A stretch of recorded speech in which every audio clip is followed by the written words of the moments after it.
What's going on, people? As promised last week, we didn't answer all the questions, so we've done another Q&A, and we're about to answer all of them in this one.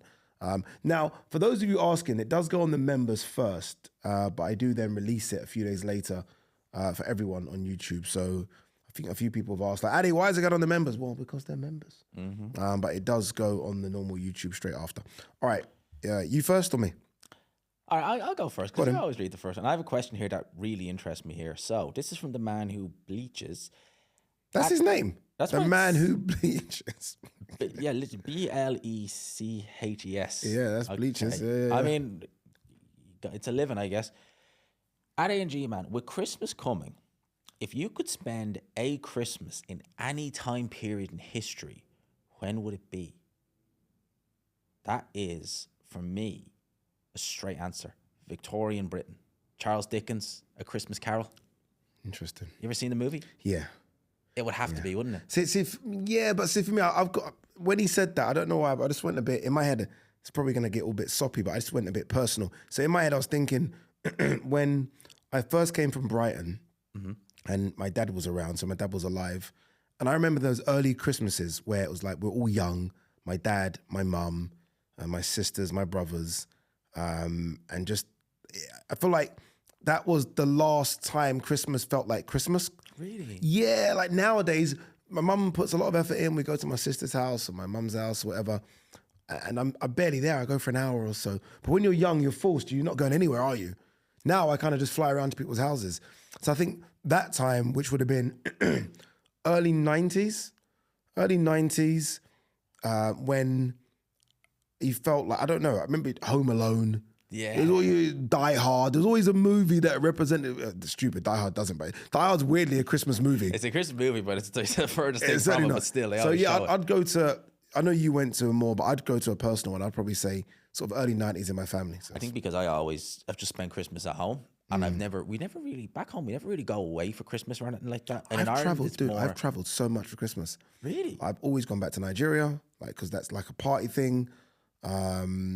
I've had Christmas with me and the missus, so it's always been like, I rarely do the big family Christmas thing now, which is, it ain't great. My mum hates it. Ain't great. Okay. All right, that's a long question. I'll read this one. Okay, this one is from Deep Balboa. It says, how devastating would it be if Usyk were to lose, being this close to retirement with a perfect record? I think that a lot of people, if he did lose, would maybe throw the baby out with the bathwater, which I hope they wouldn't do. I wouldn't say it'd be dead. Look, Muhammad Ali lost 5 times. Yeah. Loads of fighters have lost. It happens. But I think if Alexander Usyk loses, just because throughout the course of his run a heavyweight, people would be like, he's too small, he's this, that, and the other, then they'd throw the baby out with the bathwater and they'd say, oh, see, he was never that good. You think that would happen? I think it would happen. Interesting. I genuinely think it would happen. Because of his age, say he were to get knocked out by Wardley and he was 32, then I think that would come. But I think he's got the built-in excuse of he's 39 in January. So I don't think people would be that like mad at 39. Like, obviously, he's clearly, although Usyk's clearly phenomenal still, there's no way he's in his peak. Like his peak would have been a decade ago. Yeah. I'm going way back. Like as an athlete, I'm thinking like 29, 30 would have been his peak as an athlete. So I don't think people would be that upset. As long as you're losing to the best. That's why I think AJ got so much stick losing to Ruiz. Because, like, who are you losing to, dude? Who you losing to, yeah. And everyone just, they saw Andy Ruiz as the kid from Up. Yeah, yes. Yeah, they did that. They did.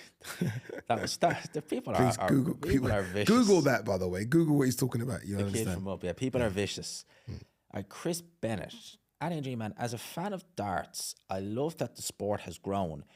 But do you feel, given its origins are from the pub, people don't take it serious? Absolutely. Go on.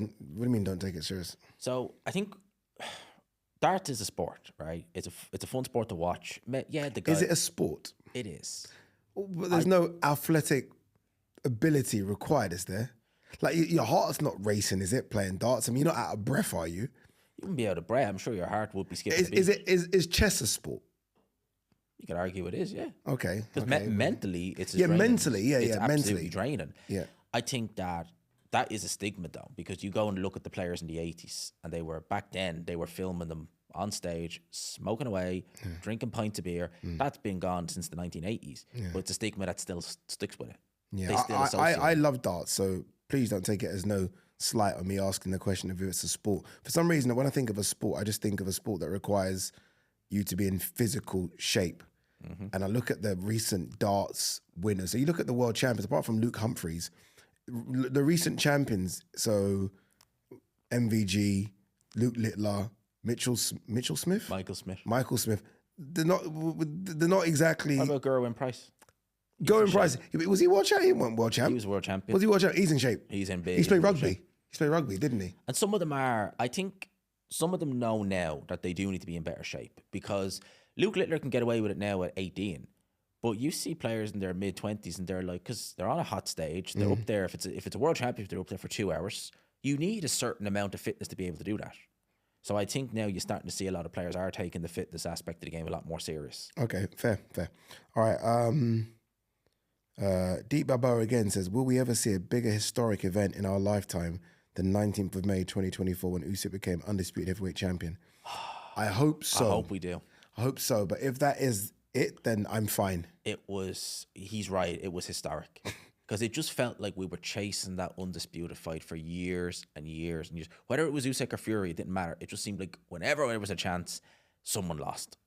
So just to get it, it was just... Yeah, and also to get it where you 100% definitively know that's number one versus number two. Yeah. Like there's no like one versus doubts. who's, is AJ, what? No, this is number one versus number two, and these boys are unbeaten. Yeah. And they're about to throw down. I think as well, that was it as well. They're both unbeaten. Dude, it was crazy. Because if it had been AJ, maybe it would have been like, yeah, but he's already lost. Yes.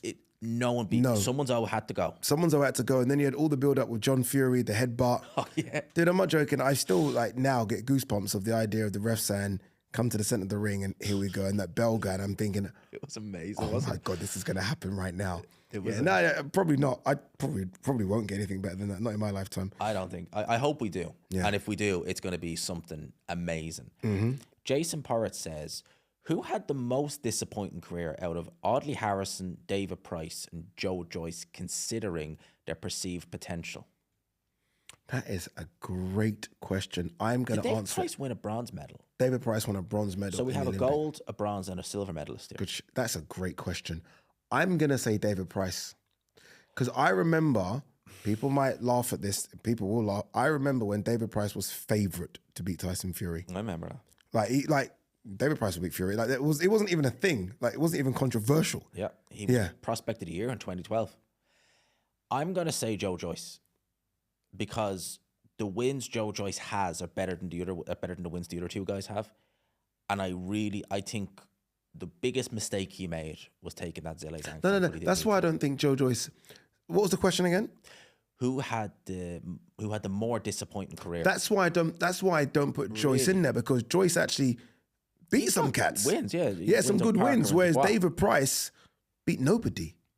Like literally, when you think about what David Price did, remember he lost to Tony Thompson. And I think that's when Frank Maloney, I think, had a bit of a heart issue ringside. And that's it. They literally beat nobody. Wow, actually, when you think about it like that, like his best win is probably Dave Allen. Really? When Really? you think about it in the context This is my point. Whereas Joe Joyce at least had some good wins. And even recently against Philip Hergovich, didn't look like a scrub. No. Do you know what I mean? Chisora, no. So that's why I say Price. Yeah. I think if you had said to someone in 2012, at that time, because I remember I was watching boxing as well, Fury was a joke in comparison to David Price. Like no one, everyone thought that. I remember people were saying only David Hay and Klitschko could beat David Price. You remember there was shows built for him in Liverpool. Yep. Like he was that guy. He was the guy. He was the guy up there. It wasn't Bellew. It wasn't the Smith brothers. It was David Price. And I think the saddest thing about David Price, he's such a nice guy, such a likable guy. And every time there was a chance for a big win, it wasn't even that he lost it. He had the win almost there. Remember, but he got knocked out viciously a couple of times. There was one guy that knocked him out who then got caught for cheating. Tepe.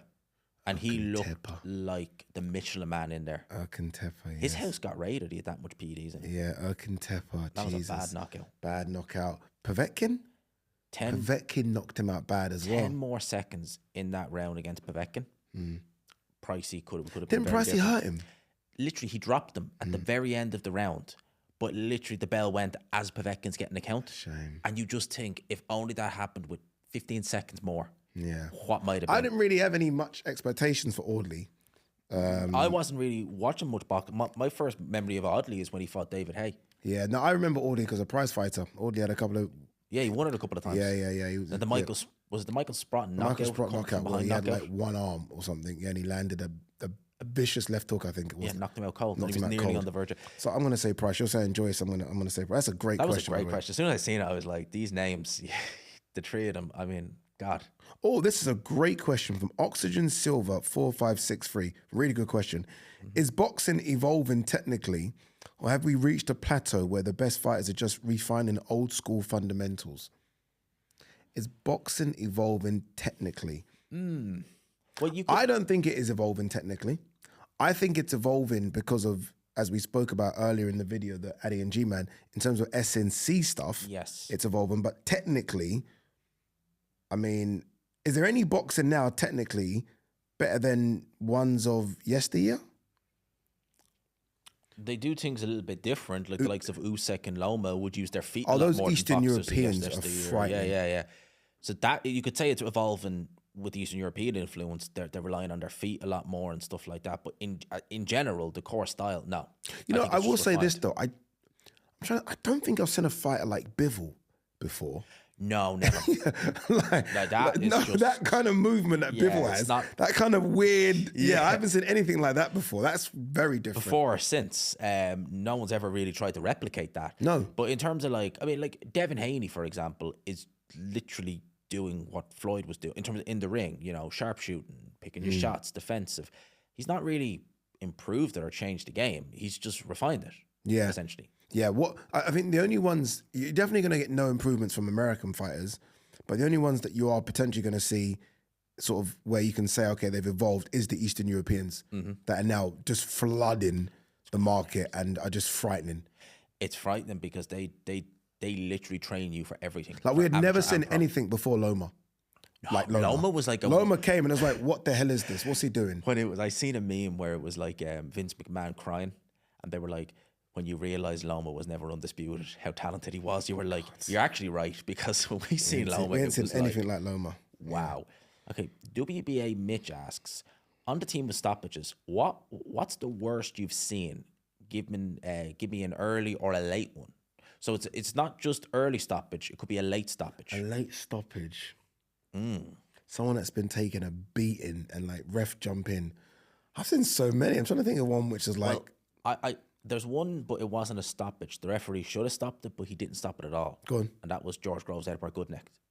That was on Channel 5. I remember watching it. Yeah, that was. And brutal. I remember Goodneck was like profusely blinking like that. Yeah. And I think it was Victor Loughlin who was refereeing. I was like, stop the fight, mate, stop the fight. Yeah, and George, big puncher. And he didn't. Yeah. And obviously we know what happened.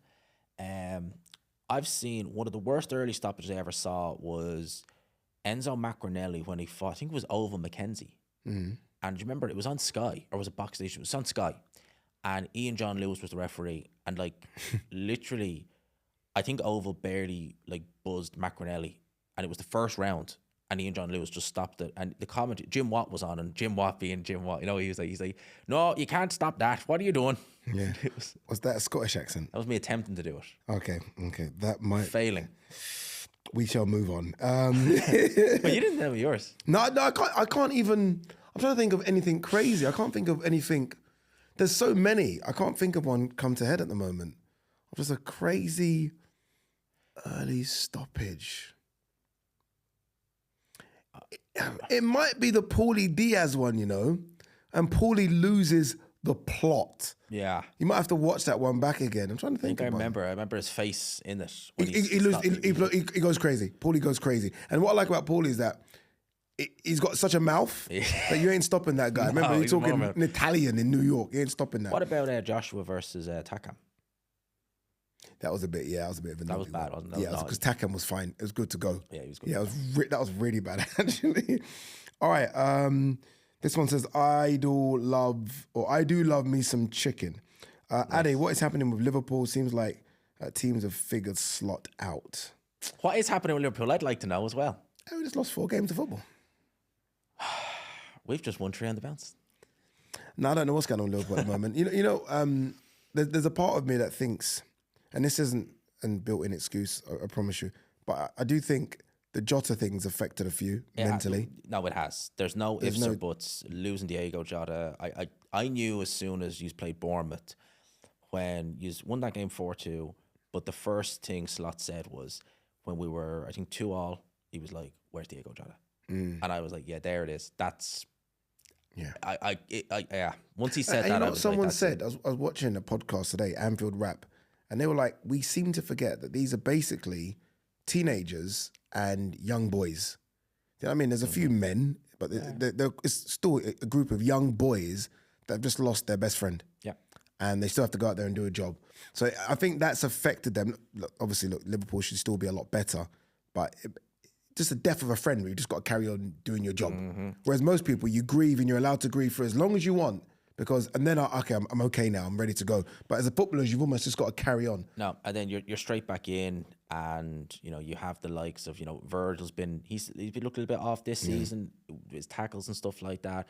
Mo Salah, great goal against Brentford, but still wasn't enough to do it. And I think there's I know a few of them. Don't know if I should say this or not, but it is what it is. I know are doing counselling. Really? Yeah, a few of them are doing counselling. I know at least 2 of them are doing counselling. And I think I know who, but I won't say the names. You can almost just look at the performances of the 2 and I think you might figure it out yourself. But I think people are not putting that into the equation as to why Liverpool are a bit off. And obviously, look, Mamadashvili's in goal. He's crap. Yeah, he's not as good as Alisson, is he? Lisbon, his Kirkes is coming, he's rubbish. Alisson is a great look. I'm not a Liverpool fan, but he is probably the best keeper in the league. Yeah. He is the best. But you were lucky last season, you had Kelleher as a backup. Yeah. You don't have him now. No. He's in goal for Brentford. Yeah, we spent this money on this Georgian Mamadashvili and he's just not as good as we thought. He's not imposed. He doesn't impose himself at all because his feet are awful. And he's as big as any goalkeeper in the world. I know. He's as big as Donnarumma. Like, he just doesn't, he goes small. I'm like, dude, where's your star shape? Like, where's your Schmeichel? Come out and clear everyone. No, there's nothing there. Anyway, let's not talk football anymore, please. Okay. Even though United have won 3 in a row. We're looking well. Actually, we're ahead of you in the league. All right, cool. What? We're ahead of you in the league. No, you're not. I'm pretty sure we are. Yeah. You're ahead of us in the Premier League table? I am pretty sure we are. If you are ahead of us, that must be the first time. Yes, we're 6th, you're 7th. That's incredible. That must be the first time in like 6 years. Many years. Yeah. Wow. Too many years. Wow. Okay, Cami D asks, Ade Gman, are either of you interested in true crime? And if so, do you watch any documentaries? And who do you find interesting? I used to watch a bit of all that CSI and stuff like that, but real true, like the true, there's CSI, the fictional CSI, and then there's true CSI. The real one. Yeah. But I don't as much anymore. No. I've watched a couple. I feel like, why am I bringing that real life crime into my life? Like, life is stressful enough without thinking that your next door neighbor could be a serial killer. Well, I literally just got finished watching an interview. Well, it's an interview. It was a Netflix series where they're interviewing her dad was a serial, and he was literally the guy next door. That's why no one ever suspected him, because he was a Boy Scout leader. He was doing all this. He was a Park City officer, and she's giving the interview, and you're just like, if you didn't, like, you'd never suspect for 2 seconds. He was an everyman, just a normal guy. So I do kind of find that interesting, the way that, like, they're able to just blend in and just how it started. You're scaring me now. No, obviously, but I did find it interesting. Yeah. But in terms of, like, mad interest, I wouldn't buy books or anything. There was a really good, I don't know, is it a series or a movie called Mindhunter? I think that's who the girl whose dad was based on. Okay, that there I think is fantastic. I have seen Mindhunter. Mindhunter, how good is that? It is. Mindhunter is really good. I'm pretty sure the main antagonist is the guy. He's actually based on. Okay, yeah, he is. You're right. He's the guy next door type thing. Yeah. Sure okay, no, that's really good. If you haven't watched it, anyone, please. Well, actually, it's up to you. It is a very good. Yeah, show. I mean, yeah, it's up to you. I warn you. All right. What's this one? This is from Ian Hamilton 213. Says, with all the anger over Saturday from fans, is it to do with Parker being liked by a lot of fans? I ask this because if, let's say, that was Mayweather or Fury or someone who wasn't liked, the outcry would be less. He's kind of worded that wrong. Cheers, both. Keep up the podcast. Doing well. I'd like to think that even if that was someone maybe who wasn't as liked, because anyone you meet in boxing will tell you Joseph Parker's one of the nicest guys you'll ever meet. Everyone who's even just worked briefly in boxing have said, yeah, met Parker, lovely guy. But I think when you can see a bad stoppage for what it is, regardless who it is, whether it was Jarrell Miller or anyone like that, I'd still be saying, no, it was bad. Yeah. Shots aren't landing. Yeah, I think fight fans are quite, they're smart. They're not silly. Like sometimes when fighters go in the ring, obviously they'll have their favorite fighter, but they're so respectful to fighters after they know what fighters have given in the ring, to the point where it won't matter if you like the fighter or don't like the fighter. And it's interesting that Ian mentions Fury because, I mean, look at that Fury fight against Usyk. That should have been stopped. That should have been stopped. Yeah. Yeah, like, perfect he was getting argument. knocked all over the ring. Yeah, because the shots were landing. Look at the difference. It's were crazy, landing, isn't it? yeah. Oh, big time. Big time. And no one would have, well, maybe Fury would have complained, but I don't think anyone would have been complaining if it had been stopped. Can I do a double question here? Do you mind? Do a double question, yeah. I saw this one and I'm keen to get your thoughts on it, actually. Mayor Adam West says, what does Bam need to do to be a pay-per-view star? He's too quiet. He's got... You did a face-to-face with him and Sonny Edwards, and he didn't notice him coming in, and we didn't notice him leaving. He's so entertaining in the ring. He has the potential there, but without that charisma, which I think is maybe there, maybe he's just too afraid to let it out, it's missing. Yeah, I don't think he can become a pay-per-view star, and that's quite harsh of me. I wish, maybe it's wishful thinking, because I've seen Bam since I think the top rank. Yeah, no, I think Bam... He's just so talented. Bam could be the most talented fighter there in terms of his movement and what he does. What he needs is an antagonist. And unfortunately, in his weight class, I've just kind of gone through it as you were talking in my head. There is no one in his weight class that's going to do all the effing, the blinding, the throwing tables. Because when you beat that guy, almost by default, you take his power, right? There is no one. There's obviously this talk of the Inoue fight. Even that wouldn't be a giant pay-per-view card. No. Because Inoue's not going to do anything either. So, and there's no real antagonists, really, until you get to 130 pounds. Yeah. And he's only a flyweight, or light flyweight. And this pay-per-view thing, there aren't that many pay-per-view stars out there anyway, in general. So it's not just a Bam thing. I think it's just a people don't like paying for pay-per-view thing. Yeah. Like that's all it is. There are probably a handful of guys that can do big pay-per-view numbers. And 3 of them are about to retire in the next 12 to 18 months. In Joshua, Fury, and Canelo. So it's not... That's actually insane to think, yeah. There is no pay-per-view. There are 3 people you can't argue they will be pay-per-view. Yeah, that's it. The Smithy? Great stuff, guys. Keep it up. Are you guys into gaming? If so, what are you playing? Also, if you could book a dream boxing card of 5 fights that previously happened, what fights would you choose and why? Well, in terms of gaming, I'm not as big a gamer as I used to be. I used to love playing the PlayStation when I was like when I was in school. It was just Call of Duty Modern Warfare we play online. Yeah. I was never a big gamer at all. Basically, just mum couldn't afford a console.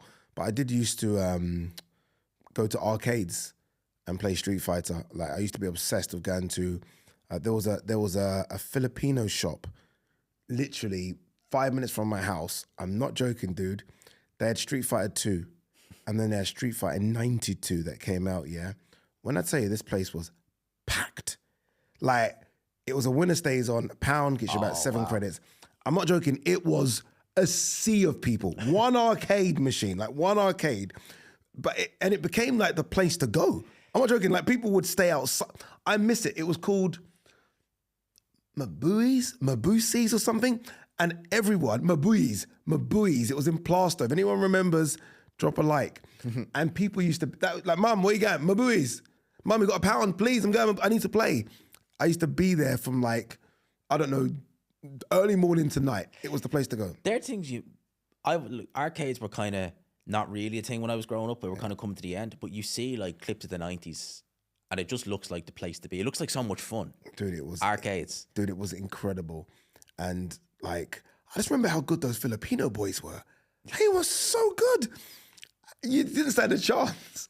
But you want to play them anyway. No, you didn't want to, yeah, but it was just, honestly, it was just so much fun to be around. And it was almost like a gang, but a gang of good people. Like someone would try and come and rob the shop and everyone would defend the shop. Do you know what I mean? I was going to say, it was so good. Like, people talk about, youths and not having enough place to go. An arcade, everyone is happy. You're in a safe environment. You just want to play. Games. There's no egos. There's no anything. It was fun. It is a bit of a shame that we don't have stuff like that. Honestly, it was just fun. People used to go there. People used to rap battle. There used to be a little basketball hoop around the corner. People I used remember to play them. basketball. Yeah, you could go into arcades and they had the basketball hoops. It was fun. No, I'm talking about like outside. Oh, outside little hoop, and everyone used to play basketball. It was so good. It was, honestly, I miss those days. Jeez, I miss those days. All right, what's this one?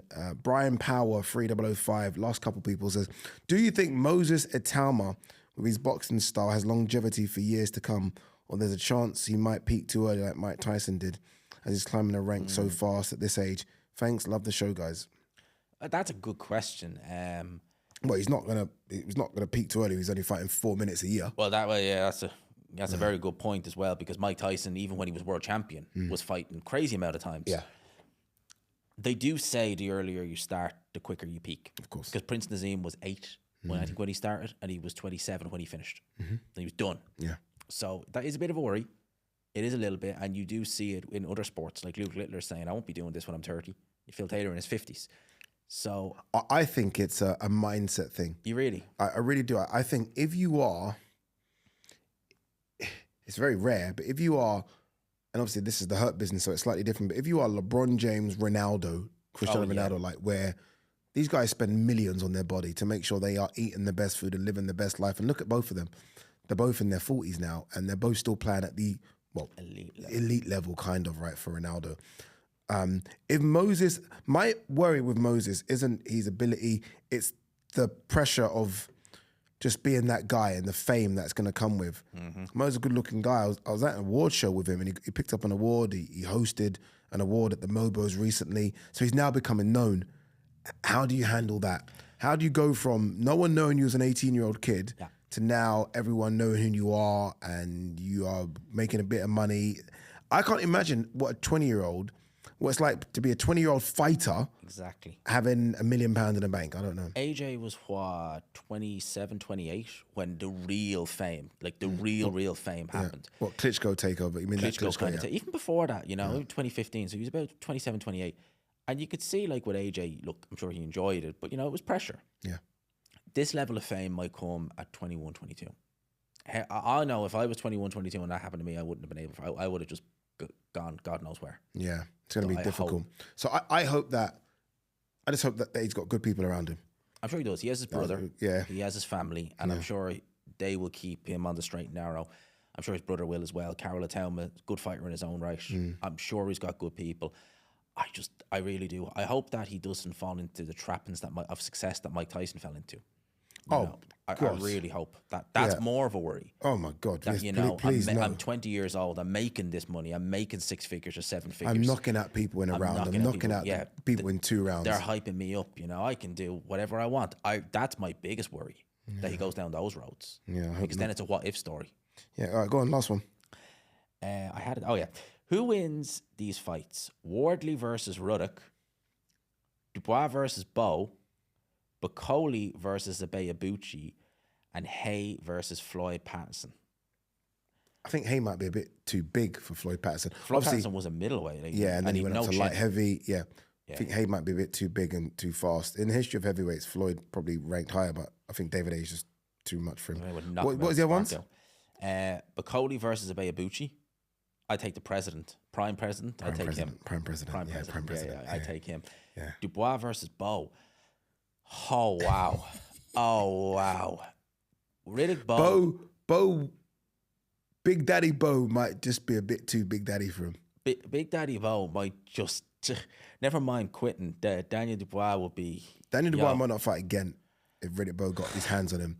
Like, Riddick Bowe had a chin and could blast you out with both hands. And he could fight. What's the other one? The other one is interesting. Wardley versus Ruddock. Razor Ruddock. Donovan Razor Ruddock. Who wrote these? That's a really good... I didn't say his name. Sombrero Hero. Sombrero Hero, okay. That... Because Ruddock had a chin on him. Ruddock had a chin. And he had a left. Mike Tyson hit that boy with everything. Oh, wee. It's got to be... man. Has it got to be Ruddock? You'd think you'd edge Ruddock slightly. Wardley is changing a lot of people's opinions about everything. He is, isn't he? Yeah. I'm still going to say Ruddock. What was he called it? The Smash? Is that the punch you called it? Yeah, where the it was smash. like the left hook. Yeah. You know, the thing is about Ruddock as well, by the way, as much as, remember, because Mike Tyson was so small, you know, all those heavyweights back then that we think were enormous giants. Yeah, they would have been about They're kind of just cruiserweights normal today. size now. Yeah. Yeah. They would have been like Usyk size. Yeah, exactly. They're not as big as you think. Like Ruddock would have been about 230. That would have been big for the 90s. Yeah, massive for the 90s. That's what I'm saying. 90s. But now that's just a normal size guy or a normal size heavyweight. I'm going to still say Ruddock. Yeah, I think out of the names you've mentioned there, the only one of the kind of era that we're part of, David Haye would knock Floyd Patterson out probably in a round or two. But the rest of them, David Haye would send Floyd Patterson to Mars. another world. I'm telling you now, David Haye's speed and punching power. Yeah. Don't underestimate David Haye, people. I know he's done Floyd Patterson because Floyd Patterson obviously a legend, but Massive legend. forget all that nonsense. If it's just a fight, Yeah. I'm taking David Haye all day long. All right, there you go. Q&As with some good. I like those questions. They were great questions. There's some good questions there. Some really good questions. Thank you very much. Thank you much for sending them in, and thank you to G-Man as well for answering them as honestly as possible. See you in the next one.